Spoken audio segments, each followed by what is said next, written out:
এবার হচ্ছে আমরা যে ডিরেকশন শিখলাম, বিভিন্ন দিক বের করা, এটার প্রয়োগ দেখব।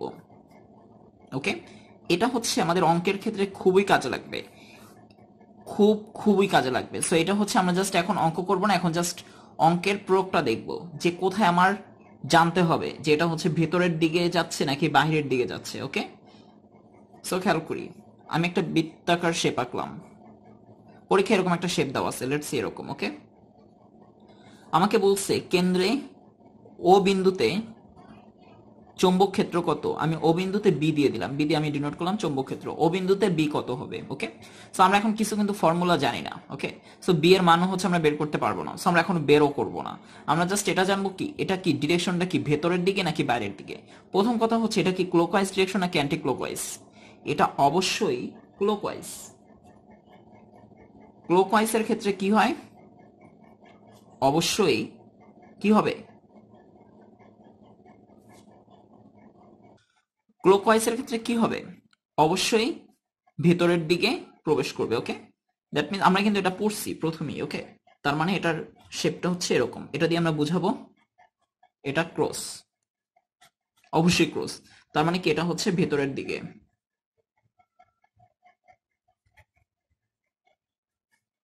ওকে, খেয়াল করি এবার, ভেতরের দিকে বলতে বোঝানো হয়েছে কিন্তু তলের লম্ব বরাবর ভেতরের দিকে। এটা কিন্তু আমি একটু জাস্ট মানে ব্র্যাকেটে রেখে বলছি, তলের লম্ব বরাবর।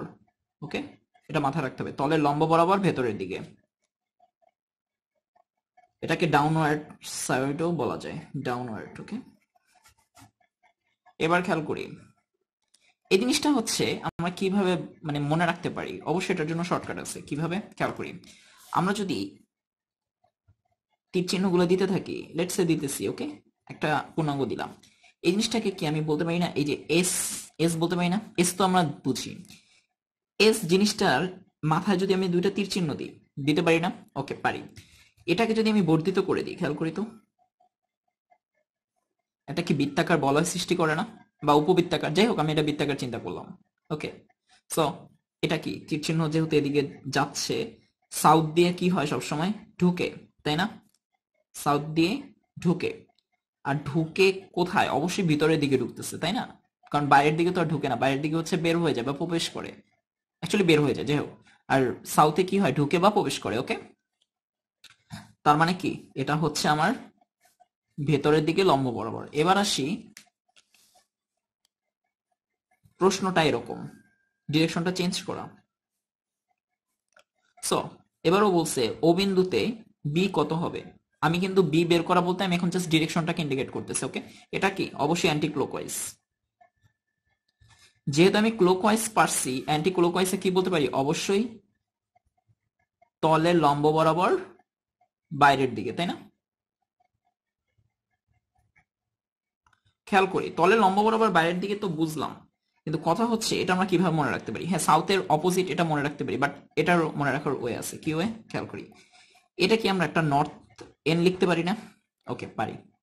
এন এর কি, এখানে আমি যদি একটা তীরচিহ্ন দিই আর এখানে যদি একটা তীরচিহ্ন দিই, এটাকে যদি আবার একটা বলয় করি, তাইলে কি এই বলয়ের সাথে মিলে যায় না।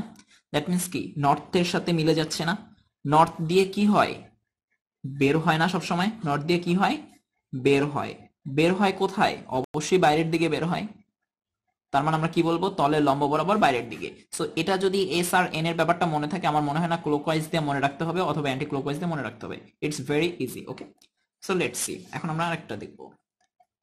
অলরেডি আমরা হচ্ছে কি পড়ছি, এই যে এটা যদি কারেন্ট ফ্লো হয় এদিকে, আমি বলছি এদিক বরাবর আমি দাঁড়াবো, সেটা এর আগের লেকচারে দেখাইছি। ডান সাইড হচ্ছে ক্রস, বাম সাইড ডট। তার মানে এটা হচ্ছে তলের লম্ব বরাবর ভেতরের দিকে, এটা হচ্ছে তলের লম্ব বরাবর বাইরের দিকে। সিমিলার ফর যদি আমি এটা দিই, কি হবে, আই যদি উল্টা ডিরেকশনে পাস হয় তাহলে কি হবে, এটা হবে ক্রস, এটা হবে ডট। এবার খেয়াল করি এটা সার্থকতা কোথায়, অবশ্যই সার্থকতা আছে। মনে করলাম দুইটা পরস্পর কাছাকাছি দূরত্বে তার, এটা হচ্ছে দুইটাই একই মানে ডিরেকশনে ফ্লো করতেছে। এটা হচ্ছে I1, এটা হচ্ছে I2। লেটস আমি ধরে নিলাম, জাস্ট আমি কোনো এখন থিওরি ডেভেলপ করবো না। ওকে, জাস্ট আমি শিখাবো যে ভেতরের দিকে নাকি বাইরের দিকে। আমাকে বলছে বাইরে একটা পয়েন্ট দিছে P, এখানে একটা পয়েন্ট দিছে কিউ, এখানে একটা পয়েন্ট দিছে আর, এটা আমরা দিয়ে বুঝবো না যেটা বাইরের দিকে। ওকে, এটা জাস্ট আমি একটা পয়েন্ট দিছি। ওকে, এবার আমি বলছি যখন আমি আই ওয়ান এর রেসপেক্টে চিন্তা করব, এইখানে ডান সাইডে কি হবে ক্রস, বাম সাইডে কি হবে ডট।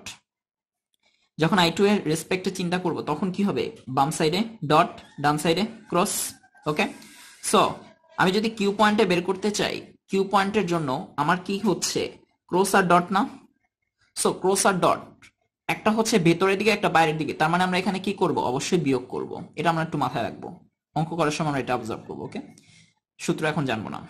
খেয়াল করি যখন আই টু এর ক্ষেত্রে আমরা বের করব, আই আই ওয়ান এর জন্য এই সাইডটা কি ক্রস না, আর আই টু এর জন্য কি ক্রস না। তার মানে এখান থেকে যদি কোনো দূরত্বে আমরা বের করি তবে হচ্ছে সেখানে কি হবে, অবশ্যই দুইটাই ক্রস হবে। সিমিলার ফর দিস, এটার জন্য তো এটা dot. At the same time I two এর জন্য কি, আমরা যদি চিন্তা করি এখানে কিছু নাই, তাহলে আই টু এর জন্য এটা কি বাম সাইড না, বাম সাইডে কি হয় ডট হয় না, তার মানে এখানেও কি আমরা ডট। তার মানে এটা হচ্ছে যোগ হবে, এটাও কি হবে যোগ। এটা হচ্ছে যোগ হয়েছে ঠিক আছে, কিন্তু দুইটা যেহেতু ক্রস, এটা হচ্ছে বুঝাবে ভেতরের দিকে প্রবেশ করতেছে। আর এটা কি ডট ডট, তার মানে কি হচ্ছে বাইরের দিকে। আর এটা কি আমরা বলতে পারবো, যদি ক্রস গ্রেটার দ্যান ডট হয় তবে আমি বলবো ভেতরে, আর যদি ডট গ্রেটার দ্যান ক্রস হয় মানে ভ্যালুটা বুঝাইছি। ওকে, তাহলে আমরা কি বলবো, বাইরের দিকে। ওকে, এবার খেয়াল করি এরকম আমরা আরেকটা উদাহরণ দেখি। লেটস সি, এটা হচ্ছে আমার এই ডিরেকশনে কারেন্ট ফ্লো হচ্ছে আই, আর একটা দিলাম আমি অপোজিট ডিরেকশনে। এবার আমি ভিতরের এটা একটা পয়েন্ট দিলাম পি, এটা কিউ, এটা হচ্ছে আর। আমি বললাম বের করতে হবে। সো অ্যাকচুয়ালি ডিরেকশন আর কি ইন্ডিকেট করবো, যাই হোক যখনই আমরা এই আই ওয়ানের দিকে তাকাইছি এটার সাথে মিলাই, এটার জন্য কি এটা আমি আর চিন্তা করব না, এটার সাথে মিলাইলে এ সাইডে কি ক্রস দিলাম ক্রস, এ সাইডে কি ডট, এ সাইডে এটা কি এটার সাথে মিলে যায় না, তার মানে কি এটা হচ্ছে ডট, এটা ক্রস। খেয়াল করি কিউ এর জন্য কিন্তু আমার বের হয়ে গেছে দুইটাই কি ক্রস, তার মানে ভিতরে কি করব, যোগ করব। সো বাইরে কিন্তু এখন বলতেই পারবো আমি বাইরে কি হবে, অবশ্যই দুইটাই বিয়োগ হবে। সো আমরা তাও একটু দেখতে চাচ্ছি, এটার চিন্তা করব না।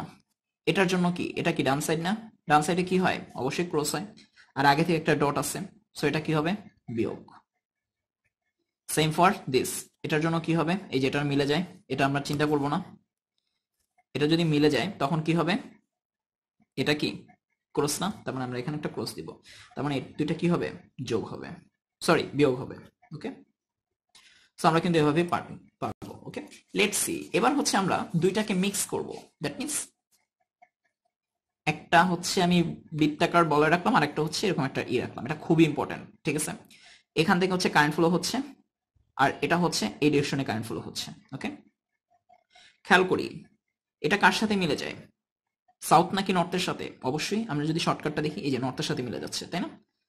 সো নর্থের সাথে মিলে যাচ্ছে, খেয়াল করি নর্থের সাথে যেহেতু মিলে যাচ্ছে, অলরেডি আমরা এটা বলছি কিন্তু এই যে এখানে বলছি, তাই না।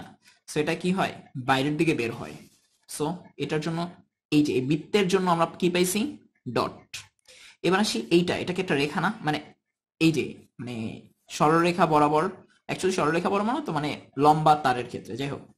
সো এটার জন্য কি এটা বাম সাইড না, এটাকে জাস্ট আমরা একটু শোয়াই দিছি, এটা ছিল এরকম, সো আমরা এটাকে শোয়াই দিছি, তার মানে এটা কি ডট না, এ সাইড ডট, কারণ এটা হচ্ছে ডান সাইড এটার জন্য, আর এটা কি বাম সাইড।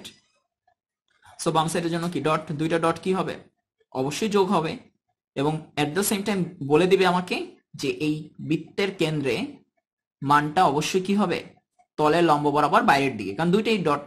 যদি একটা ক্রস হইতো আমার আশা করা যেত ভিতরের দিকে হইতেও পারতো, যদি ওই ক্রসটার মান বড় হইতো। এবার লেটস সি, এইটাকে আমি আরেকটা চিত্র দিয়ে দেখাই। লেটস সি, ডিরেকশনটা জাস্ট আমি একটু চেঞ্জ করে দিব, এটা আমি সেমই রাখলাম, এটা হচ্ছে আমি জাস্ট এর আগেরটা দিছিলাম এরকম, এবার দিলাম হচ্ছে এরকম। ওকে, সো এটা কার সাথে মিলে যায়, অবশ্যই সাউথের সাথে মিলে যায়। খেয়াল করি, সো এখান থেকে কি ঢুকতেছে, ফাইন, সাউথে কি ঢুকে সবসময়, তার মানে এটার জন্য কি হবে ক্রস, এটার জন্য কি হবে ডট, দুইটা কি করব আমি বিয়োগ করব।